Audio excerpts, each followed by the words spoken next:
इसलिए एक control room बनाने की भी बात सामने आई कि कैसे इन दवाइयों पर नजर रखा जाए, दवाई सही व्यक्ति तक पहुंचे, सही मरीज तक पहुंचे, ताकि उसका एक सॉल्यूशन निकल सके। तमाम बातों को केजरीवाल ने रखा। जो लॉकडाउन लगाया गया है बेहद जरूरी है, इस चेन को तोड़ना है तो लॉकडाउन जरूरी है। जैसे लोग भीड़ कम होगा, लोग अपने घरों में सुरक्षित रहेंगे, दूरियां बनाएंगे, सैनिटाइजर का इस्तेमाल करेंगे तो वो सुरक्षित रह सकते हैं और अपने घर में भी रहकर काम किया जा सकता है। लेकिन जो एसेंशियल सर्विस है उसका होना बहुत जरूरी, इसलिए उसे एग्जेम्पशन भी दिया गया है सरकार की तरफ से, दिल्ली सरकार की तरफ से। वैसे लोग जो रोजमर्रा का काम करते हैं, जो फल सब्जी ये काम करते हैं, ये रोज की चीजें हैं और इसके लिए एग्जेम्पशन दिया गया है। और ये लॉकडाउन बेहद जरूरी है दिल्ली वासियों के लिए अगर कोरोना के इस चेन को तोड़ना है। और इस 6 दिनों के दौरान आज रात 10 बजे से लेकर सोमवार सुबह 5 बजे तक ये लॉकडाउन रहेगा। इस दौरान तमाम जो असुविधाएं हुई हैं, जो चीजें चरमरा गई है, दवाइयों की, ऑक्सीजन की तमाम व्यवस्थाएं, उसे सरकार दुरुस्त करने का वादा किया है। प्रवासी मजदूरों को से अपील की है कि वो दिल्ली में रहें, सुरक्षित रहें। केजरीवाल उनकी सुविधाओं का ख्याल रखेंगे, दिल्ली के सीएम। इन तमाम बातों का जिक्र किया है और निश्चित तौर पर अगर कोरोना के इस चेन को तोड़ना है तो ये लॉकडाउन बेहद ही जरूरी था। बिल्कुल। और देखिए, चूंकि यह अहम फैसला दिल्ली के लिए लिया गया है जिसमें अरविंद केजरीवाल ने तमाम बातों का जिक्र किया और इस ऑर्डर की कुछ अहम बातें मैं भी बता देती हूँ।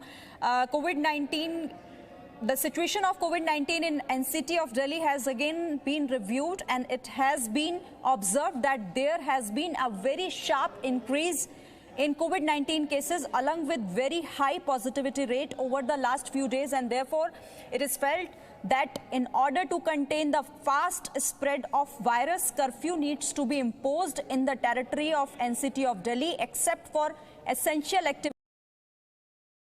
लोग बहस करते हैं, अगर आप उनसे कहें कि आपने मास्क क्यों नहीं लगाया तो लोगों के पास अजीब अजीब तर्क होते हैं। लोग कहते हैं जिसको कोरोना होना है वो तो हो के रहेगा, तो आप उन्हें समझाते हैं कि इससे संक्रमण फैलता है, लेकिन लोग समझने को तैयार नहीं है। तो ऐसे लोगों के लिए और ऐसे लोगों की वजह से दिल्ली में ये नौबत आ गई है कि पॉजिटिविटी रेट 30 फरवरी के महीने में करीब 1 के आसपास हो गया था, 1-1.5 के आसपास पॉजिटिविटी रेट पहुंच गया था। आज वो 30 पहुंच गया है और अब ऐसे ही लापरवाह लोगों की वजह से दिल्ली में लॉकडाउन इंपोज करना पड़ा है। और ये लॉकडाउन इसलिए कि ट्रेन को तोड़ा जा सके, पॉजिटिविटी रेट को कम किया जा सके, जो नए मामले हैं उसमें कमी लाई जा सके, क्योंकि दिल्ली के अब हॉस्पिटल्स में ऐसी गुंजाइश नहीं बची है कि वो और मरीजों का इलाज कर पाए।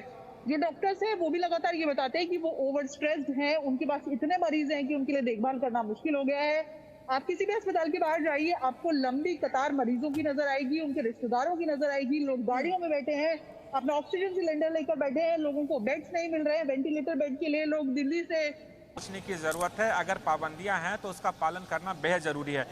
धार्मिक स्थलों को इसलिए खोला गया है कि मंदिर बंद नहीं होना चाहिए, क्योंकि जब पिछली बार मंदिरों और धार्मिक जगहों को बंद किया गया था तो कई सवाल उठे थे, सरकारों पर सवाल उठाए गए थे।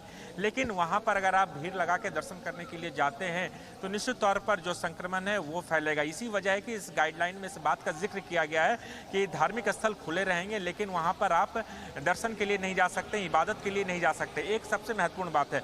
दूसरा महत्वपूर्ण बात है कि अगर इस कोरोना के चेन को तोड़ना है तो हर एक आदमी की अपनी अपनी जिम्मेदारी होती है।